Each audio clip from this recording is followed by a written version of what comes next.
good does it get, SK? Why not us, Charlie? Today, live from the Pinecrest Inn, it's the Smylie Show. So long, everybody. This is the Smylie Show.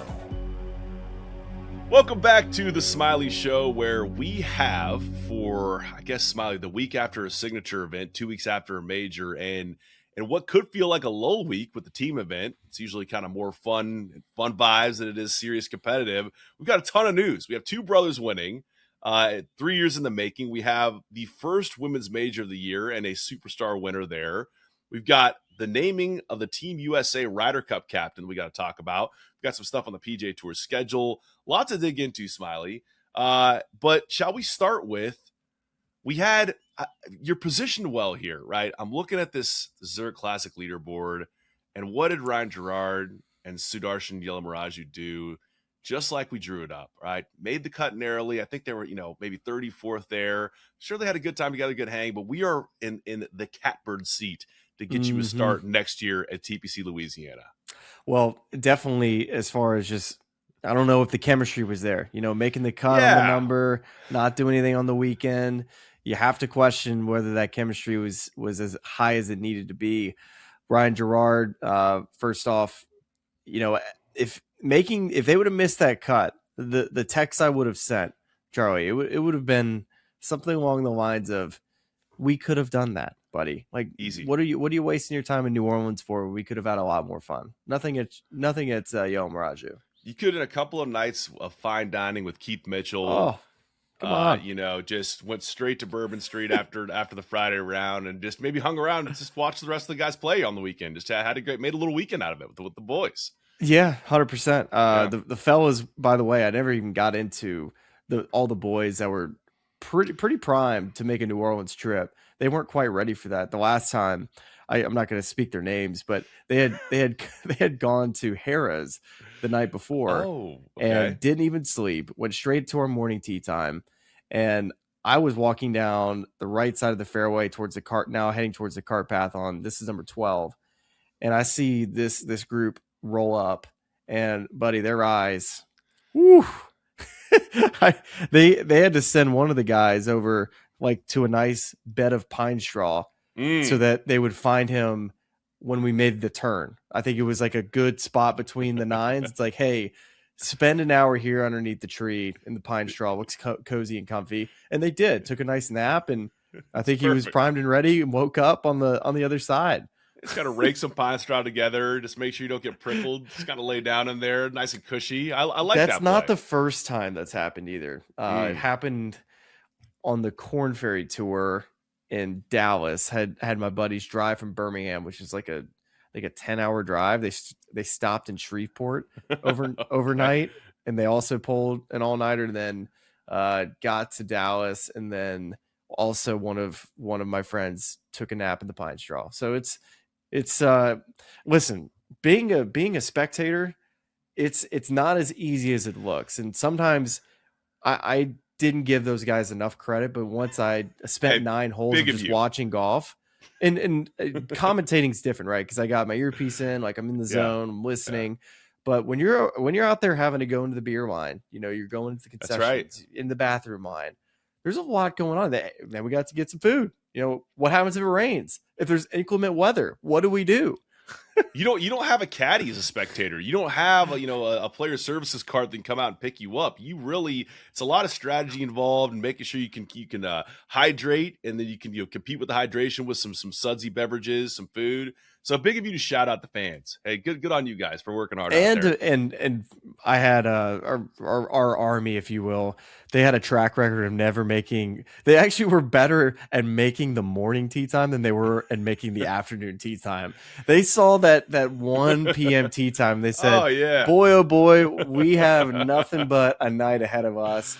And I tell you, they never made it on time for that afternoon tee time, which is respectful, to be honest. The only time I've been in New Orleans was for the UNC Duke Final Four game, and went out after that game. I had a flight booked because Amanda at the time was pregnant. I was like, okay, I'm only gonna go to this game. I'm gonna sell my ticket to the championship game, and then my friends that entire night, try to convince me to stay.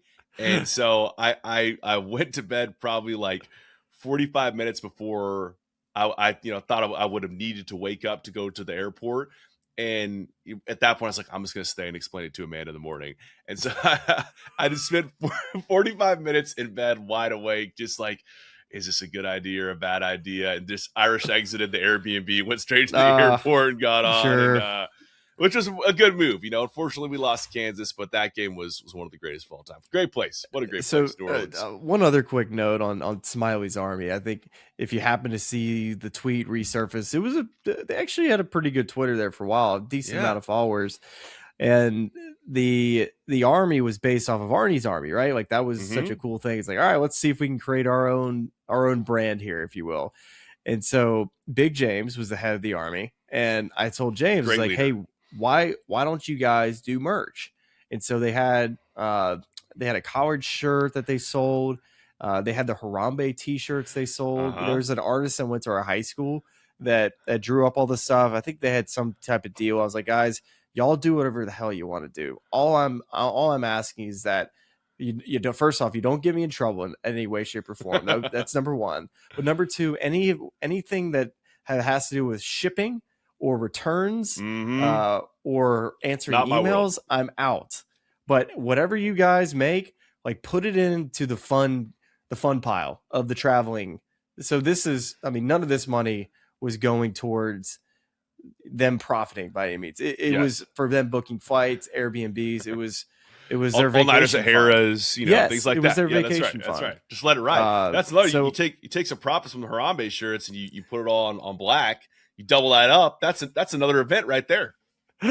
Once a year, Charlie, I get text or an email that says like, "Hey, do you know if that shirt's on the way?" I'm just like, I have no idea.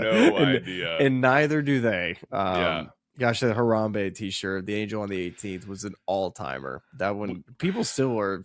I'll get messages about like, "Hey, is that going to come back at any point?" It was great. Yeah, that we got that text within the last couple of weeks of Big James. Now that we have the much anticipated release of our first piece of merch, the Imperial hats, which we're in the closing stages of bringing to you all so you can buy them. We've seen a lot of comments about that on the YouTube. They're coming soon. But James said, "Hey, okay, now that you guys have merch, do you want me to kind of dig up some of this old Smiley's Army stuff?" I was like, do I want to be responsible for mailing this? Probably not. But sure. Wanting some giveaways at a major, wouldn't hate it. Yeah.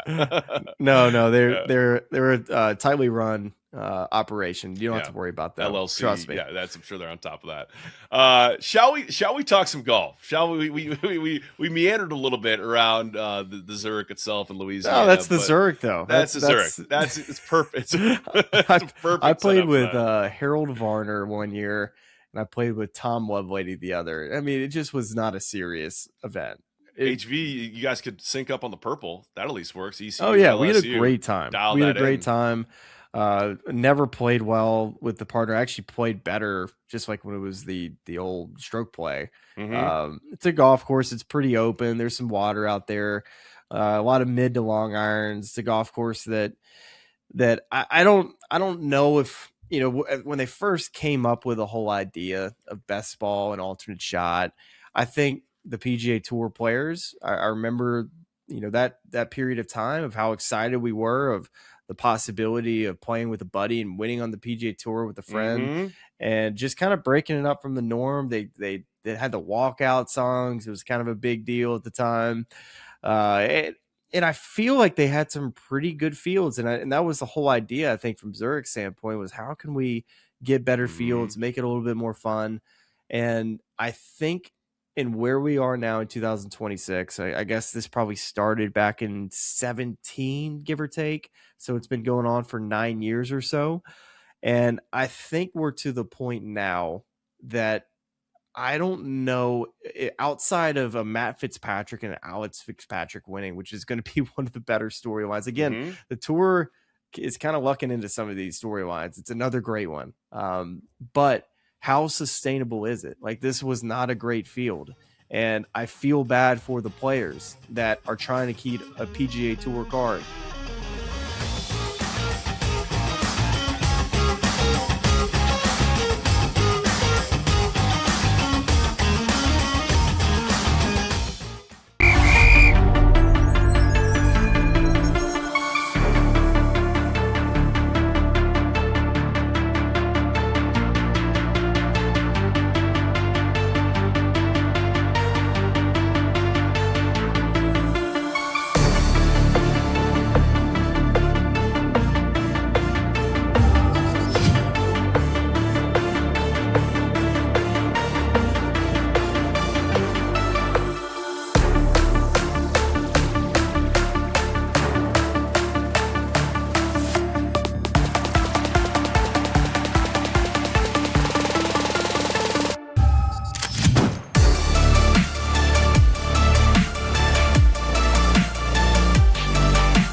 together. You've done the same with Lucky. Like, you know how amazing that moment, felt. We're just when Alex hits that putt in, and the hug they give each other on the 18th green there, especially after they're coming down the stretch. They're all at 30 under, tied for first. Alex finds that bunker with his approach, and Fitz has to hit an unreal bunker shot to really, really good. Such a good bunker shot. World class. To effectively say, all right, buddy, like we're now playing on the same tour. And that was also mentioned on the CBS broadcast, where it was just, they've been doing this thing where they really haven't been able to see each other that often because I think Alex, we have the notes here, just turned pro in June 2022, has been playing most of his golf on the DP World Tour. And they played this event for the last 3 years, but now, by virtue of this win, they're going to get to see each other most weeks playing the same events. That's a really, really cool storyline. Man, what I tell you about Fitzy, man, like to step up on that bunker shot with that back hole location. Most players in their brains like, well, the one thing that I can't do right now, I just can't hit this over the green, and all of a sudden we walk away with a bogey and we miss out on a playoff. And you're thinking about that is like, I can't do that to my brother here. Oh. And what is so like naturally most of the time I would say majority of the players would have left it 15 feet short, 20 feet short. Give yourself a decent look, but definitely don't shoot yourself out of an opportunity to win the golf tournament. What does he do? He goes up there and plays the 10 out of 10 shot. Just world class. The guy has when the moment is at its peak. I mean, just look at some of the shots he's hit in his career, man. You go back to the 18th hole at the U.S. Open at the Country Club, that fairway bunker shot. I mean, that was ridiculously difficult considering the circumstances, and just made it look easy. That's what he does when the pressure's at its highest. 3 wins in his last 4 starts. And you want to take that one further, it's he's got 3 wins that are runner up in his past 5 starts, and then a tie for 18th at the Masters. I mean, it's incredible the golf he's playing, but to be able to do this, the sort of emotional lift of, it's just going to be. It's Player of the Year watch right now, right? I mean, this is, Scotty's done it the last however many years, 3 years or so now. He's on a pace to winning that award, continuing to rise up the OWGR, but also, man, with the PGA Championship coming up, like he's poised to win one of these coming up. Yeah, so you like him for a major this year? Wow, yeah. We should go look and see whether it's hard not to, right? He's playing about as good as he could be, but just looking at Aronimink, Shinnecock, and what's it, Royal Lytham? I'm escaped on the Open video this year. Royal Birkdale this year. So now let's talk Zurich a little bit, because you noted just talking about the structure and the format and the changes you'd make to this competition. We talked on the show a couple years back about, why wouldn't they move this to the fall and use it as a de facto match play? Just a tune-up for a partner competition for the President's Cup or the Ryder Cup. I think that could be a good option. I actually saw some tweets today in the midst of complaints about the winner share, all the trappings that Alex Fitzpatrick earned through this event, of people saying you should combine the team format with the match play format to make it so that there's a little bit more of an interesting, because that's something we've lost on the PGA Tour in the past few years, going away from when it was at Austin Country Club. What's this idea you've been cooking up in relation to the format of the Zurich Classic? Honestly, that's kind of it. You're taking the idea I have here. So look at that. So I do like the idea of, so the best ball thing is where I'm like, gosh, is that the best way to, 2 days of that at this golf course? I mean, they just tear it up, right? It's about how many birdies you make that day. And then it seems like the tournament's all about the alternate shot. And I just wonder, it's like, okay, can we just do 36 holes of qualifying like we do, have a cut? And okay. All right. Instead of cutting it to 30 or so guys, let's cut it to the top 16 teams. So 30, love that. 32 teams, right? And from there, we're going to have 9-hole matches. Like, this is member guest city. All right. I love it. So think of a PGA Tour member guest, and you'll play 9-hole matches. So right from the get-go, it's, if you want to do best ball the first hole on the odds, and then even holes as alternate shot. I mean, just make it to where this is right from the get-go, you got to bring your stuff. And it's not a drawn-out 18-hole deal. It's I wouldn't say pool play is the best way to go about it because you just had it cut, right? So you now got your 16 teams, and you just play match play, 9-hole matches, and then maybe have that last match be an 18-hole match where you do 9 holes of best ball and 9 holes of alternate shot, or whatever you want to do. 18 holes of alternate shot, because that's such a fun format. But when I was thinking about it, I was like, I tell you what, I would tune in on a Saturday right from the get-go to watch match play. And this is like a really fun version of it. You can mix up some of the different elements, but what are your thoughts there? I love that. I was even, my absurd suggestion to you was going to be, let's just take this. We have, all these pro-ams on the PGA Tour. And what if we had like a different twist on the pro-am where it was like, you're the pro, you qualify for this, you can pick whoever you want. You can play with your dad, and he's getting 17 shots, and he's playing against, some other person there and their brother, their cousin or something like that. You can just pick whoever you want and show up and make it. And that's obviously a little bit in the trending, the absurd, silly suggestion direction. But I do love the idea of, okay, if you're gonna push the boundaries of the suggestion of the format, like let's really kind of make it fun and unique and different. So the stakes of match play, you get excited, right? Like you get 100%. Excited when you beat somebody. You make a big putt. It's a fist pump. We're on to the next round, man. And the better ball format is really, to your point, it's like when you look at some of the scorecards, I think the Fitzpatricks were 9 under or better on their second 9 yesterday on Saturday. And these guys, especially if they have a partner to back them up, like they're always going to shoot nothing. I think maybe that changes a little bit if you're playing a match, right? I mean, it's still like something you'd see in the Ryder Cup or the President's Cup, but there's more strategy involved. And, if you're going to make a birdie and they're going to make a birdie, it's a little bit of a different calculus. So I think that, I like that a lot. And I do like the member guestification of it, of like, we're going to 9-hole matches, really going to lean into the absurdity of it and make something different. I don't know if it would impact field strength. And the knock on, the other thing you have to kind of look at is, okay, are we still going to give out a 2-year winner's exemption and 400 FedEx Cup points and all these other, do you change it to make it just for fun? But if you do change it, then you don't get anyone in the field, right? You would be really boxed in on Saturday and Sunday with weather.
So that has a lot to do with it.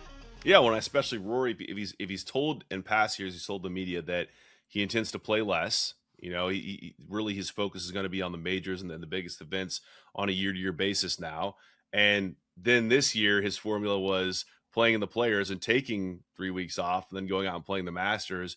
At a certain point, it's like, why do I need to play a ton if I'm going to show up and be able to? Now I know he spent those weeks taking daily trips to Augusta National preparing. It's a little bit different. Maybe he's going to Ronimink this coming week. Maybe that's where he's going next. But I mean, I think for him, it's of course, as a fan, you want to see, especially now with Doral back on the schedule and knowing what a tough test that's going to be, and how just hearing players talk about how it could be a bloodbath, and that's, I have great anticipation to see what kind of scores we're going to see this week and what the setup's going to be.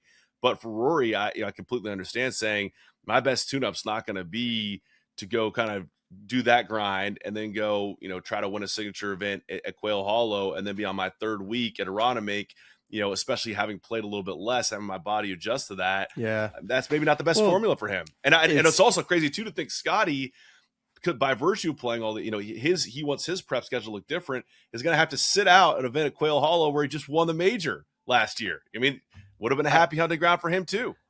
I don't think has it been officially announced that Scotty's not playing next week? It was in Sean's tweet, but so maybe that's just reporting he's done. But isn't that wild?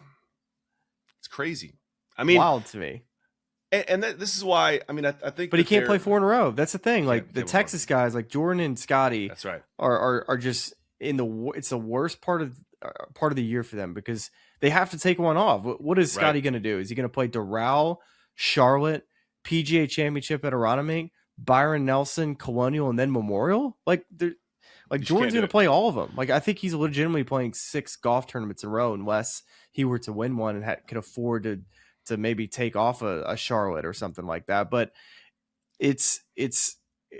I get it. This is the busy time of the year for the PGA Tour, but it's also just a terrible setup for so many players, and especially the Texas guys, because those fields, like specifically Byron Nelson, if they don't get Scotty Scheffler and Jordan Spieth to play, that tournament is it loses that just Texas blood, right? Like those are who everybody in Dallas goes out to go out and watch, and if they're not playing, man, it's like, all right, it's Brooks and everybody else.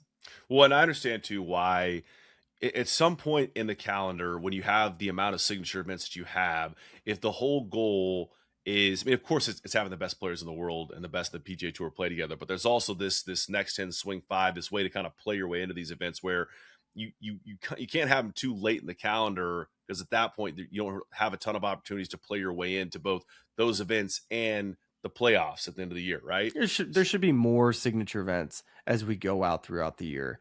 When we get through, I think it's Memorial. There's going to be Travelers after the U.S. Open, and there's no more signature events. That's it. So, like, basically, if you want to look at it this way, like once we're done at Quail Hollow on May 10th, there's only 2 signature events left after that. That seems like a little bit. There's too much space there, and I think that you could have solved your problem. Now, maybe part of it is, do we want to be in North Carolina in the heat of the summer? Like, are you going to move Quail, or are you going to be in Miami in the heat of the summer? Like, both of those don't sound ideal. So maybe this year, especially with the Cadillac just coming back for the first time this year, going back to Ralph for the first time in a number of years, maybe that's why, hey, we'll put it here this year. We'll figure out where to put it long term. It's why, like, guys that are not in the signature events, if they get off to a slow start, you just have to. Like, you can't get into a rhythm on the PGA Tour. It's not like the Korn Ferry Tour. It's like, okay, it's just I got another tournament next week. It's just not the way it's scheduled. And I want there to be good playing opportunities for the entire membership. And right now, there's good playing opportunities for the guys up top, and then the other guys are just kind of fighting for scraps. And these are good events. Like there's so many great events in the Florida swing, the Texas swing. You get up in some of those summer events that are in the Midwest. A lot of like fun events that I really enjoyed playing, but you're going up against the same competition and you're fighting for a little bit less points. And then you're also behind on the 8 ball where you're watching on TV, and every single guy, it feels like, is in the red when it comes to the FedEx Cup and making that top 100. I mean, if you're looking just at logistics of, like, does it make sense to move some of these? okay, AT&T Pebble Beach Pro-Am could move it in terms of weather and timing, but that's their peak tourism season. They're going to be unlikely to give up, real estate later in the calendar for that. Genesis Invitational, Riv. I mean, okay, LA could obviously be hot at times, but not like oppressively hot, like, humidity in North Carolina, or if you want to move Hilton Head around, South Carolina. How Same thing. about the Hilton Head rating, by the way? Like, Hilton Head's a cozy town. It's not New York. Like, this is a place that you want to go to vacation with your family.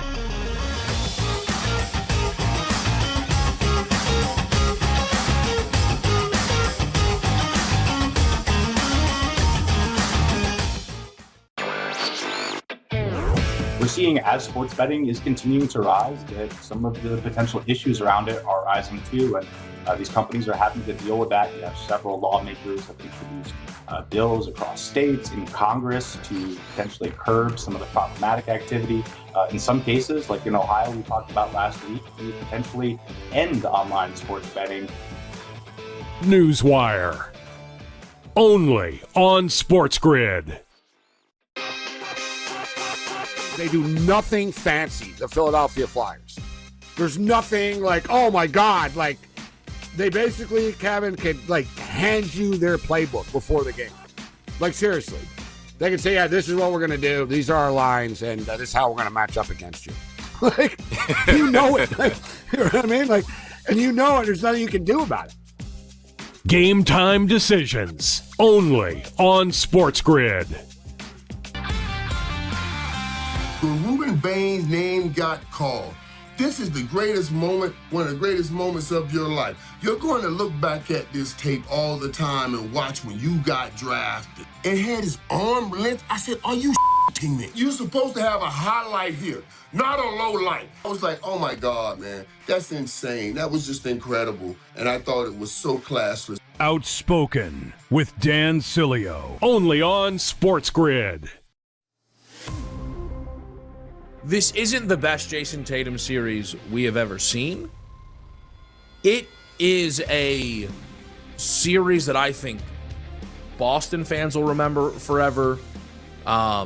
He will remember forever because, Coach, he's really not supposed to be out there. You know what I mean? Like, this was never supposed to be a thing. Pro basketball today. Only on SportsGrid.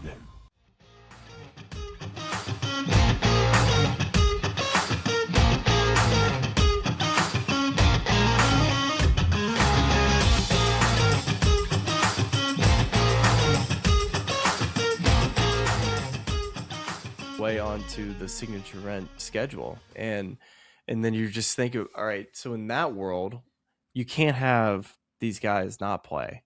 It's a non-option. But what if these guys are having bad years and want to go play on the other tour to earn points so they don't lose their status and get relegated in this world? So there's a lot to figure out from a future competitions committee standpoint, and doesn't help when the chairman's not around either.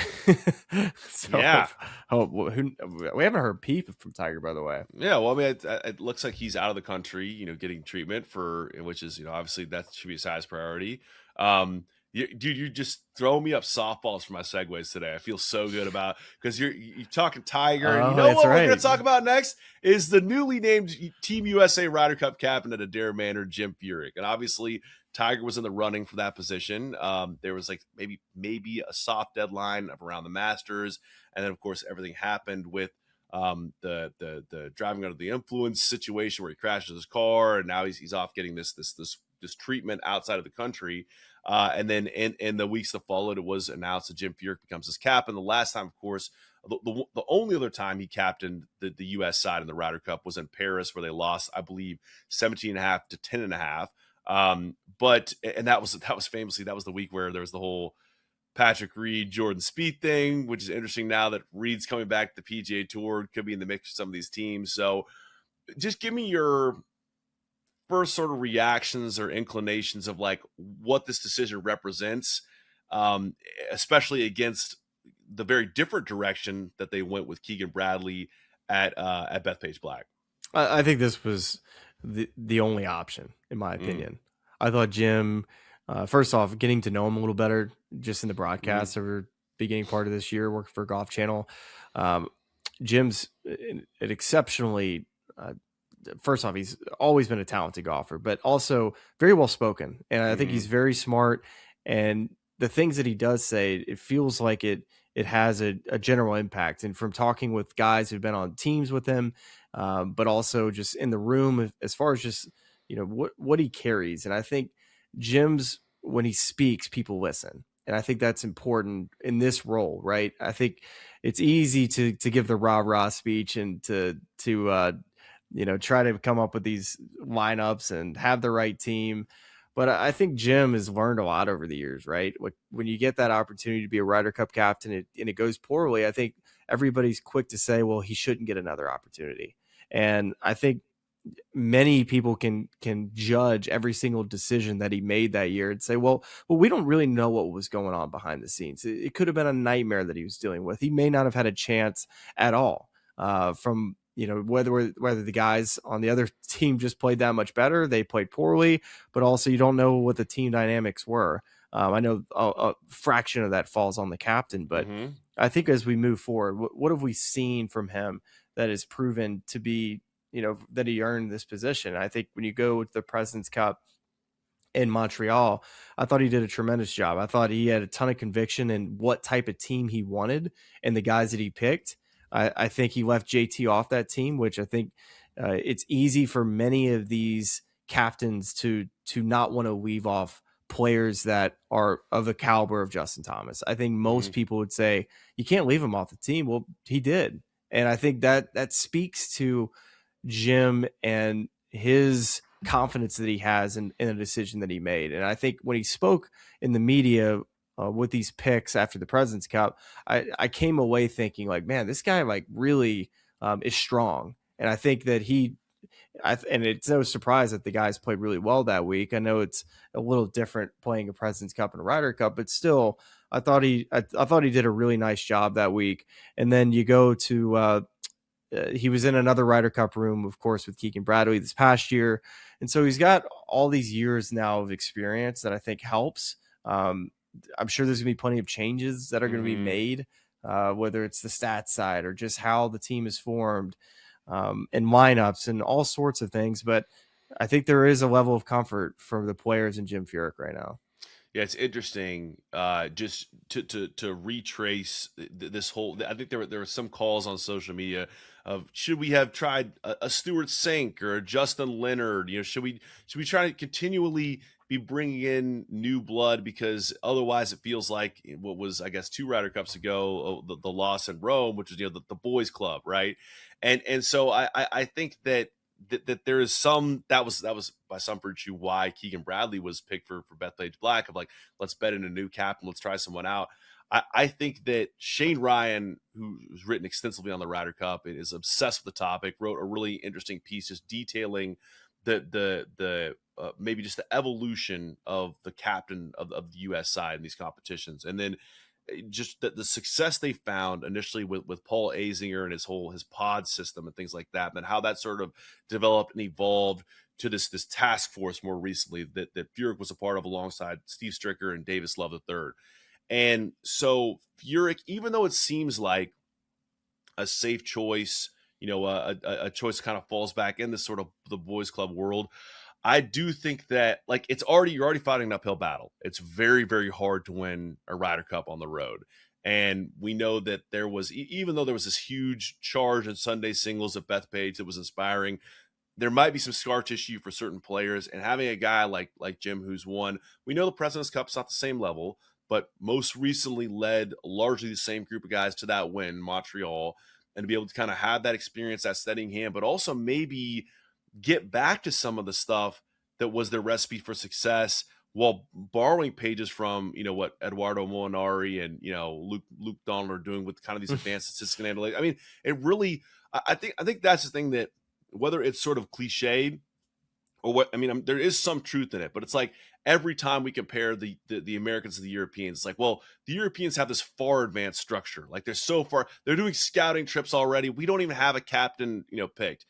I think that it doesn't have to be exactly that. It just has to feel like we have some structure, something that feels real and tangible, and that we kind of go back to as a foundation instead of just the players need to believe, right? Like that's they need to believe they're being prepared, right? Yes, and I think that's the most important part of why I think Jim is the right guy. It's that it's not a new voice. I think so often you've been in team rooms before. You know what it's like when you have a new coach, and all of a sudden this coach is saying things. You're just like, wait, what? That doesn't really add up. Like this isn't how we've done things over the last however many years, and it won't be the case with Jim. And I think he's learned from if there were mistakes that he made in Paris, and I think it was a good quote in that same article when they asked, like, Jim, would you have done anything different? And he's like, what kind of an a-hole question is that, right? Like, yes, of course. Like, I'm sure he thinks about it all the time, similar to Keegan with mistakes that he feels like he may have made as a captain. But the bottom line is, I think Jim is going to leave it up to the players. It's up to you guys to play well. I'm going to give you the formula to make you believe, but you guys got to go out and do it. I think that's the old school nature in Jim, and I think that's what. They're not going to be favorites, which is going to be wild to me. And, the United States showing up as underdogs with a guy like Jim Furyk as captain, who's not a rah-rah guy, but he's going to make you guys believe in what you're going to be doing. It's going to be, can you go out there and execute? And I think the other interesting piece of that is, this is part of the article that Shane wrote, the stats on his captain's picks in Paris, where it was like a really bad record. It's like 2-10 or something like that. And then we saw how much focus was centered around really the last two sets of captain's picks. Shane suggests in his piece that part of the reason why Keegan ends up as captain at Bethpage is because he was snubbed when he was in position to be part of that Rome team. But then even within that sort of group of like what guys we take or leave home, you have a guy like Patrick Reed, who all of a sudden is back in the picture on a playing perspective after tearing it up on the DP World Tour and playing well in majors. It'll be a really interesting call. I mean, there's obviously time. We're talking about a year and a half from now. And you'll see some of that team take shape at Chicago and Medina this fall for the President's Cup. But it's easy to nitpick and say, oh, same old. I think it's much harder to say, okay, what decision would you have made other than this and why?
think it's if he wins. Let's say he wins a PGA Tour event. Let's say he wins a Canadian Open, and all of a sudden he's in majors throughout the rest of the year. Or let's say he is in. Let's say he finishes top 10 of the U.S. Open.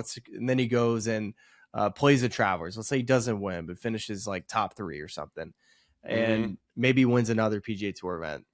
I mean, you're building a pretty good case, right? Then you go look at his college stuff, and not to say that's a reason why like any person should ever make a President's Cup team, but I'm just saying, like, let's not rule out the possibility if this guy goes nuclear.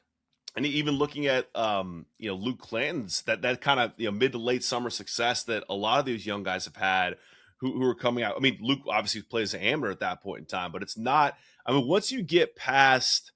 Yeah, once you kind of get into the U.S. Open, the RBC Canadian, of course, is the week before the U.S. Open. But once you get post U.S. Open, there are a lot of opportunities. John Deere, I guess that they moved the 3M and the Rocket back to the end of July now. But like there are 3 opportunities in there where I could easily see him winning one of those events. 2 would be something.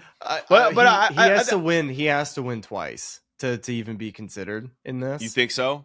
Yes, 100%. One win is not enough unless he's like stacking up top 5s or something. Well, I guess the only devil's advocate there is you can play around with President's Cups or play around with captain's picks and the President's Cup a little more than you can with the Ryder Cup. Like you can take. Well, Sneds will disagree. He'll say, "Well, man, I'm the captain. I want to win. I'm going to take the best team there." And guess what? It's not like it's a federation, right? That has hey, we got to cycle in all these different players. No, it's a new captain every year, and these guys want to make sure that they have the best possible team. So when I say that Koyman can make the President's Cup team, he's going to have to do something that no other player has done.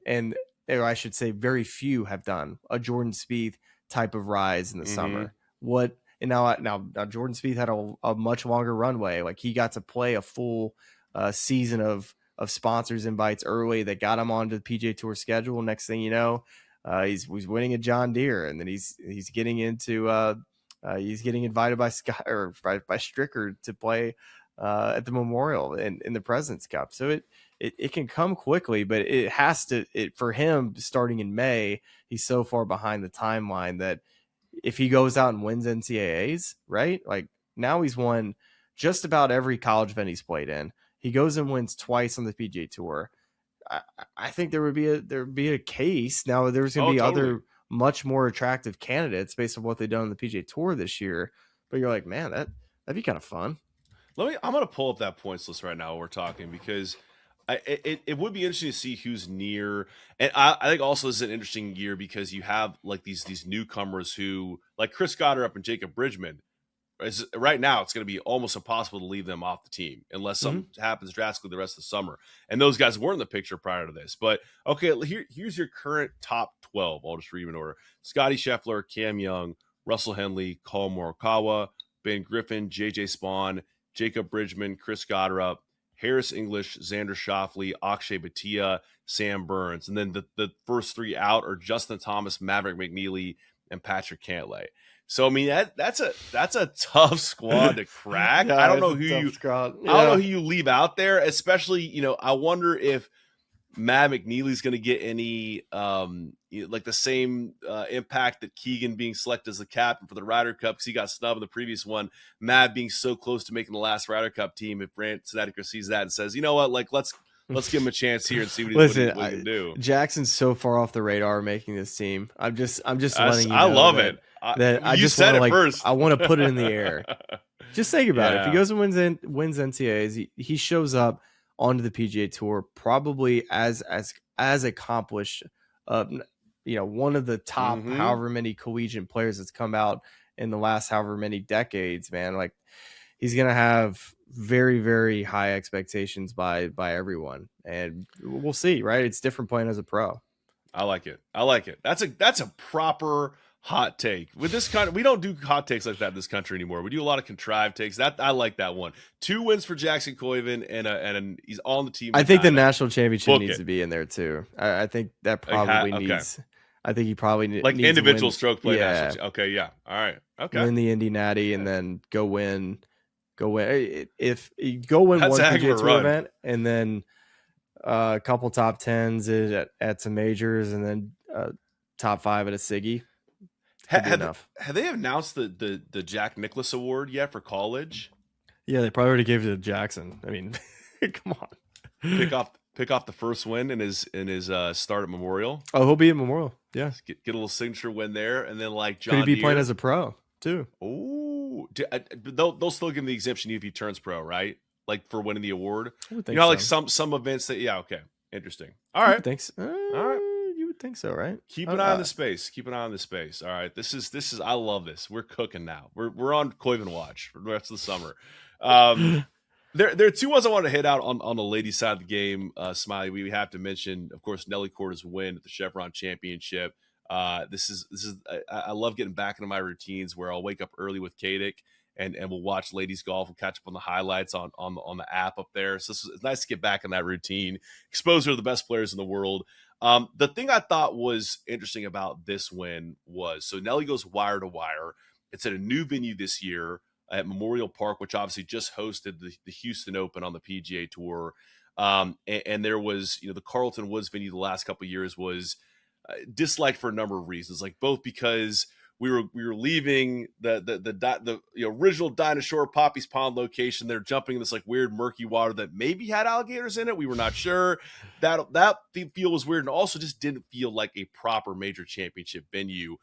And so this week, in preparing for the Chevron Championship, I was watching 5 Clubs. Gary Williams hosts, of course, on Golf Channel, and he had Paige McKenzie on the show, and she was just talking about the fact that there's been some not undeserving major winners in the ladies game, but just some random names that just surfaced in some of these major leaderboards that won, and that she felt like we need to get back to venues that are truly identifying the best women's talent in the game.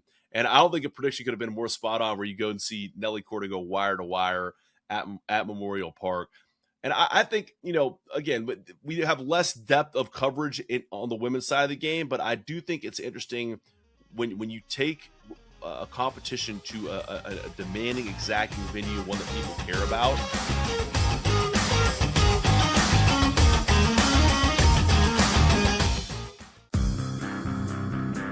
If LeBron James is the causal reason, and he would be, that the Lakers take out the Houston Rockets, I got to change my narrative a little bit. I gotta walk back some of the aggressive criticism of the self-appointed greatest player of all time, which he's not, but that's why I said self-appointed. The Craig Carton Show, only on SportsGrid. The promising thing for Oklahoma is you've got this legislature that seems to be fairly behind sports betting and legalizing it for the tribes. Stitt is term limited out this year, so you will have a new governor in Oklahoma next year. So this will be a state to watch because there are a lot of tribes in Oklahoma saying, we want this. FanDuel came out as this was coming and said, we want the chance to partner with at least one of the tribes. Newswire, only on SportsGrid. I thought the Jets would have pulled the Ty Simpson move. I was desperately worried that was what they were going to do. But instead, they ended up getting it right with Bailey. And so did, by the way, the prediction markets, because we saw all that money come in for Bailey. It's kind of funny because all it is, and then you forget, who did Arizona go with? I mean, Arizona went with a running back. The Early Line, only on SportsGrid.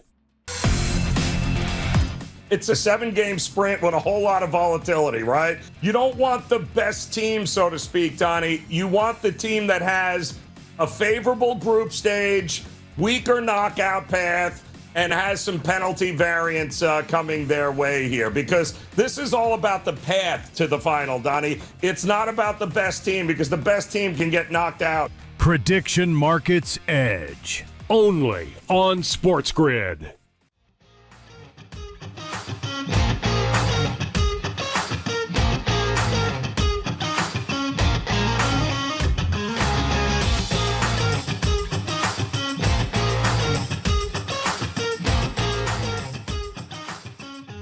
The only greens I'd miss was I missed a green on the 4th hole out of the fairway bunker, and because I bladed it, and lip is not even a problem. And I basically top it out of this fairway bunker. I'm like, what are we even doing here? Like, what are we doing here? Like, when I put the club down, I just, the ground is like quicksand. I tell you what, I just don't know where the bottom is right now. There was an old tip that, funny enough, Mac McClendon, I think the other 3-time champion of SEC individual, played at LSU, lived in Birmingham, and my dad used to go get help from Mac. He played on the PGA Tour a long time. He had 4 wins on tour, and Mac used to do this on fairway bunkers, and I haven't done this, and maybe this is a secret, but he used to hover his club above the golf ball on fairway bunker shots and then just swing normal. And my dad would do it forever. I used to do it. And then when I got you're okay, so talk me through. So this is the golf ball. Like I'm hovering it like here, just right on top of you put your club on top of the golf ball, and then you just swing normal. That's so interesting. Yeah, and I honestly haven't done it in forever because I feel like I'm karate chopping with these clubs, man. I'm so steep for whatever reason. I mean, I'm just knifing it, and I'm so concerned about like the one time that I am like extending my arms, I'm just gonna chunk it. That I'm clearly just have no idea what I'm doing out of the fairway bunker. So I need a session to go figure out where the low point is, because like you put me in the fairway, it's just like whoosh, I'm hitting it fine. Good. But you put me in some quicksand, and I don't know what's going on. Yeah, God forbid they ask you to like recreate a Bryson bunker shot at Shinnecock this year. You know, go like give us a U.S. Open flashback. Nightmare fuel. If they give me like any sort of lip, lip of any sort, like it's gonna go right into it. Okay. Not even a question. Well, we have a lot of things to keep tabs on this summer. We have will Jackson Koiven make the President's Cup team? Will Smylie have to hit it out of a fairway bunker on live from? And what become the most popular pool games of the summer? Lot of tabs to keep. Yes. This is good. And I guess as another secondary thing is will Charlie continue at bounce? We have more and more bounce when we get. I'm not done tinkering. 42 pounds. How much? You got 42. I'm gonna go to the tour truck. Trick Sound guys like, what's this guy's deal, dude? You're gonna basically be like the cone heads of golfers. There's trailing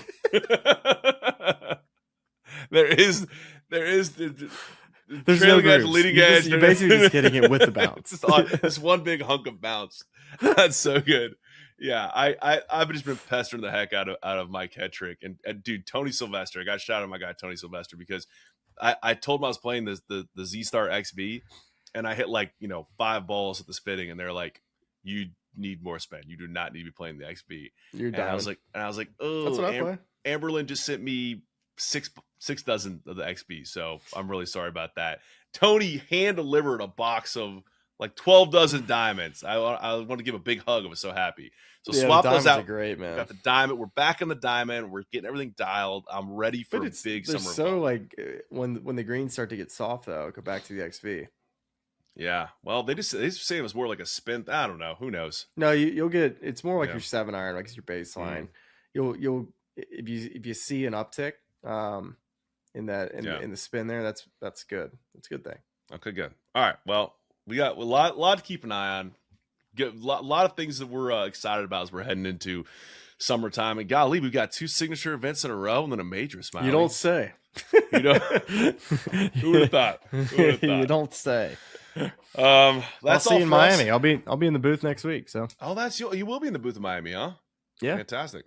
Like all 4 days, or like walking later in the week. All 4 days. Love that. It's a CBS week, and I'll be in the booth Thursday, and then Friday happy hour, and then Saturday, Sunday early show.